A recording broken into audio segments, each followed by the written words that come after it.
Maintenant, si A et A' sont deux matrices similaires, le déterminant de A, ça va être le déterminant de A' et le polynôme caractéristique de A est aussi le polynôme caractéristique de A'. Donc, dans ce cas-là, si A, elle est diagonalisable, le déterminant de la matrice A, elle est égale à la déterminant de la matrice D. Donc, vous pouvez remarquer ici de l'exercice 2.1, le déterminant de la matrice D n'est autre que lambda 1, lambda 2, alors que le déterminant de la matrice A, elle est aussi égale à lambda 1, lambda 2.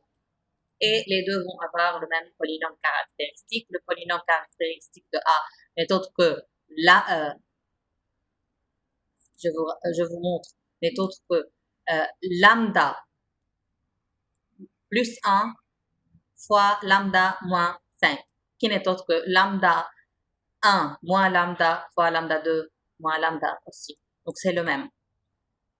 Proposition 3.2, si A était une matrice triangulaire ou diagonale, alors les valeurs propres vont être les termes de la diagonale. Donc, exemple, cette matrice-là, c'est une matrice diagonale. Directement, on peut déduire que les valeurs propres sont A1, A22, A33 jusqu'à ANN. Par exemple, la matrice D diagonale, les valeurs propres vont être moins 1, 5. On continue. Si A est similaire à une matrice triangulaire ou diagonale, alors ses valeurs propres sont les termes diagonaux de A'. Donc, pareil, A était similaire à cette matrice-là. Donc, les valeurs propres de A vont être égales aux valeurs propres de D. Puisque, en effet, ils ont le même polynôme caractéristique. Maintenant, on reprend la définition de diagonalisable. Si A, c'est une matrice diagonale, alors vous pouvez déduire directement qu'elle est diagonalisable. Et si A, c'est une matrice diagonalisable sur R, alors bien sûr, A, elle est diagonalisable sur C, parce que R est inclus dans C. Dernier théorème de cette section-là. Donc, A, elle est diagonalisable sur K. Premièrement, A, c'est une matrice carrée d'ordre n. Donc, premièrement, on doit avoir n valeurs propres, qui se soient distinctes ou non. Et deuxièmement, la dimension de E lambda doit être égale à l'ordre de multiplicité de lambda. Donc, pour chaque valeur propre, ça, vous pouvez oublier cette notation, pour chaque valeur propre, la multiplicité géométrique doit être égale à la multiplicité algébrique. On ne va pas travailler sur cette partie-là. Donc, on continue.